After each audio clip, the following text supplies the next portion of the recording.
لوگوں کو تھوڑا سا منصب دیا جاتا ہے نا تو بہت اونچا بولنے لگتے ہیں، تکبر میں مبتلا ہو جاتے ہیں۔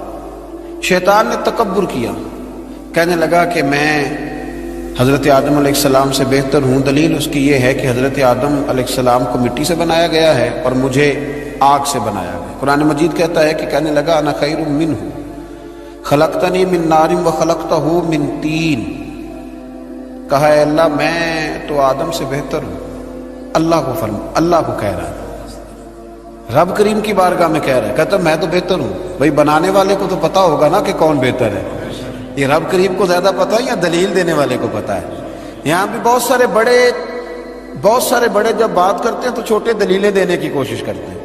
کہا میں بہتر ہوں کیونکہ اسے مٹی سے بنایا گیا ہے اور مجھے آگ سے بنایا گیا ہے۔ تو کمال دیکھیے، متکبر کا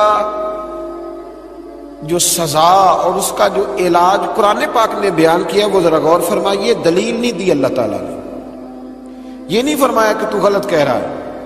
متکبر کا علاج کیا، یہ نہیں فرمایا کہ یہ تو غلط بات کر رہا ہے، بات اس طرح نہیں ہے، کوئی دلیل نہیں دی، بلکہ ارشاد کیا فرمایا؟ فرمایا فخرج منہا فإنک رجیم، نکل جا یہاں سے، تو ہے ہی لعنتی، تو نکل یہاں سے، ختم ہوگی بات۔ وَإِنَّا عَلَيْكَ لَعْنَتِي إِلَى يَوْمِ الدِّينِ، اور یہ لعنت تیرے اوپر وقتی نہیں ہے، یہ لعنت قیامت کے دن تک تیرے اوپر برستی رہے گی۔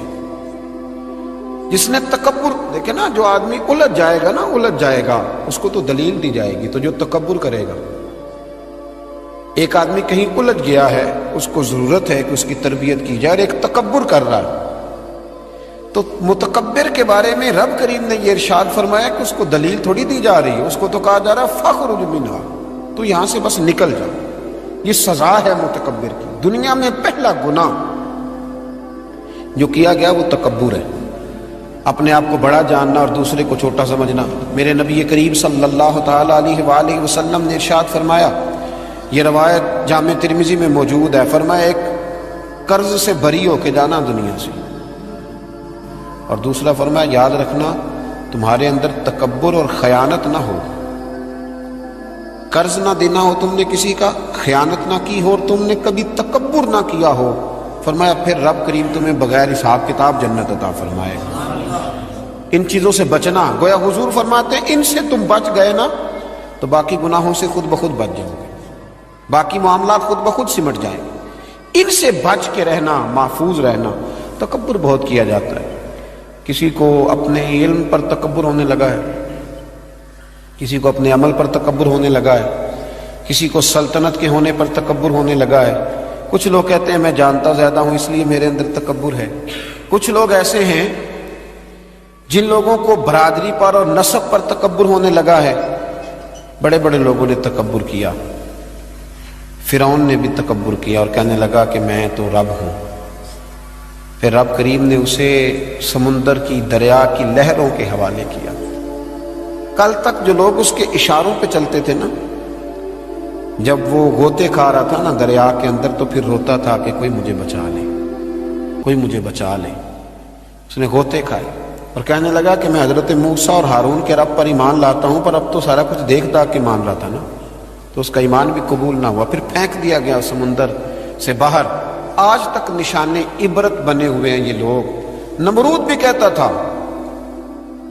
کہ معاذ اللہ میں خدا ہوں، اور جب حضرت سیدنا ابراہیم خلیل اللہ علیہ السلام نے فرمایا نا کہ آسمان تو رب تو وہ ہے جو آسمانوں کا رب ہے، رب تو وہ ہے۔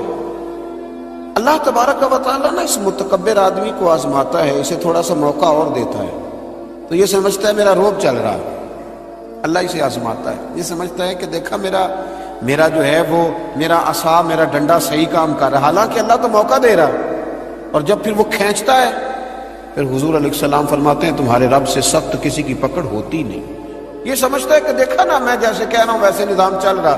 نمرود کہنے لگا میں رب ہوں، تو حضرت ابراہیم علیہ السلام نے فرمایا رب تو وہ ہے جو آسمانوں زمینوں کا رب ہے۔ کہنے لگا اچھا، اس نے نا تیر چلائے آسمان کی طرف، معاذ اللہ رب کریم کو قتل کرنے لگا۔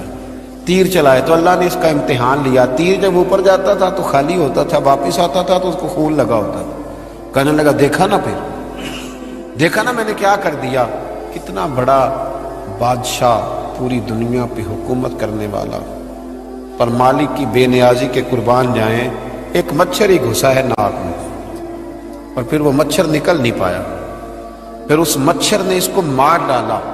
تکبر والے لوگ جب تکبر کر رہے ہوتے ہیں، جب بول رہے ہوتے ہیں تو کہہ رہے ہوتے ہیں تو مجھے جانتا نہیں، تجھے میرا پتہ نہیں، وہ تو کس سے بات کر رہا ہے، یہ خبر ہے تو کس کے ساتھ گفتگو کر رہا ہے۔ اور بھائی بڑے بڑے اونچے بولنے والے، پھر اس طرح ان کی آوازیں بند ہوئی کہ کوئی ان کی سننے والا نہ ملا، بڑے بڑے اونچے جملے کہنے والے اس تیزی کے ساتھ خاموش ہوئے کہ پھر دوبارہ انہیں احساس تک نہ ہوا کہ ہمیں بولنا بھی آتا تھا۔ کیا حیثیت ہے انسان کی، اس بات پہ تکبر کرتا ہے۔ میرے شیخ کامل رحمۃ اللہ علیہ، میرے اصحاب رحمۃ اللہ علیہ فرمایا کرتے تھے، انسان تجھے صرف 2 وقت روٹی نہ کھانے کو دی جائے تو اپنی ٹانگوں پہ چل نہیں سکتا، اور 10 راتوں کی بات نہیں، 1 رات نہ تجھے سونے دیا جائے، صرف 1 رات، تو اگلے دن تو اپنی ٹانگوں پہ کھڑا نہیں ہو سکتا۔ تکبر کس بات کا، کس بات کا تکبر؟ ایک سر میں ہلکا سا درد ہوتا ہے اور تیرا سارا وجود تجھے نڈھال کر دیتا ہے، کس بات کا تکبر؟ لیکن اس کے باوجود لوگ پھولے نہیں سماتے، باتیں کرتے ہیں تو بچ بچ کے، گفتگو کرتے ہیں تو کھول کھول کے، اور ہر تیسرا آدمی آ کر کے پوچھتا ہے کوئی حکم ہوا تو بتائیے گا، کوئی حکم ہوا تو بتائیے گا۔ تکبر صرف ایک ذات کرے گی اور وہ ہے رب کریم کی ذات، کیونکہ وہ سب سے بڑا ہے، وہ اللہ اکبر ہے، وہ اللہ اکبر ہے۔ محدثین ایک بڑی خوبصورت بات لکھتے ہیں اس عنوان پر، وہ کہتے ہیں کہ تکبر کرنے والا یوں ہی سمجھو کہ جیسے اس نے کوئی کسی کا غلام تھا نا، تو اس نے اپنے بادشاہ کا تاج اٹھا کے اپنے سر پہ رکھ لیا تھا، تب جو بادشاہ کا تاج غلام اٹھا کے سر پہ رکھے گا تو پھر درے تو کھائے گا، اس لیے کہ تاج تو بادشاہ کے سر پہ ہی سجتا ہے۔ تو تکبر تو اللہ کی چادر ہے، اس لیے کہ وہ سب سے بڑا ہے۔ تو اب اگر کوئی شخص اس چادر کو پکڑے گا اور کہے گا نہیں مجھے بھی بڑا بننا ہے، تو پھر درے تو وہ کھائے گا، پھر آزمائش سے تو اسے گزرنا ہے۔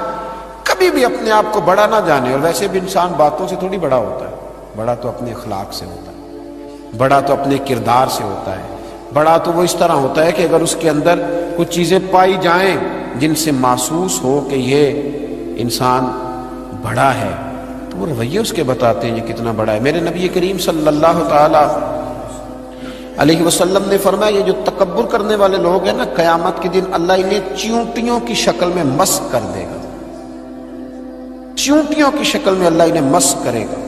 اور فرمایا اللہ تعالیٰ کو یہ اترا کے چلنے والے، تکبر کرنے والے لوگ پسند نہیں آتے، بھاتے نہیں رب کریم، یہ جو اس انداز میں چلتے ہیں یہ اللہ کو بھاتے نہیں، عاجزی انکساری۔ اور میرے نبی کریم علیہ السلام نے 2 جملوں میں بات بڑے انداز میں سمجھائی، فرمایا تو اللہ کی رضا کے لیے جھک جا، اللہ تجھے عزتیں عطا فرما دے گا۔ تو رب کریم کی رضا کے لیے جھک جا، اللہ تجھے عزتیں عطا کرے گا۔ مختلف لوگوں کو نا مختلف قسم کا بخار ہوتا ہے، کچھ لوگوں کو حسب و نسب کا بہت بخار ہوتا ہے، بہت بڑا بخار ہوتا ہے کہ میں فلاں قبیلے سے ہوں، میں فلاں قبیلے سے ہوں۔ میرے رب کریم نے وضاحت کر دی، فرمایا ان اکرمکم عند اللہ اتقاکم، اگر تو اللہ کی نظر میں عزت لینا چاہتا ہے تو پھر تجھے متقی پرہیزگار بننا پڑے گا۔ باقی تو سب حضرت آدم کی اولاد ہے، سب حضرت آدم کی اولاد، سب۔ اعلیٰ حضرت فاضل بریلوی رحمۃ اللہ تعالیٰ علیہ تشریف فرماتے تو حجام آیا ہوا تھا حجامت کرنے کے لیے، وہ اعلیٰ حضرت رحمۃ اللہ علیہ کا خط بنا رہا تھا، بال تراش رہا تھا، مونچھیں تراش رہا تھا، تو ایک بہت نواب بھی کبھی کبھی ملنے آیا کرتے تھے، تو وہ حجام صاحب ابھی بیٹھے تھے چارپائی پہ، تو وہ صاحب آ گئے جو کبھی کبھی آیا کرتے تھے، بڑے سیٹھ تھے، تو سرکار اعلیٰ حضرت نے فرمایا کہ میاں بیٹھ جاؤ آپ بھی، کہنے لگا انہی کے ساتھ بیٹھ جاؤں۔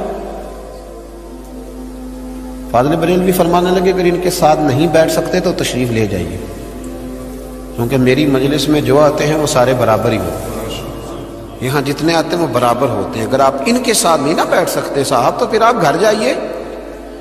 اگر ان کے ساتھ نہیں بیٹھ سکتے، حضرت ابو ذر غفاری رضی اللہ تعالیٰ عنہ خود سنایا کرتے تھے، رویا کرتے تھے اور مزہ لیا کرتے تھے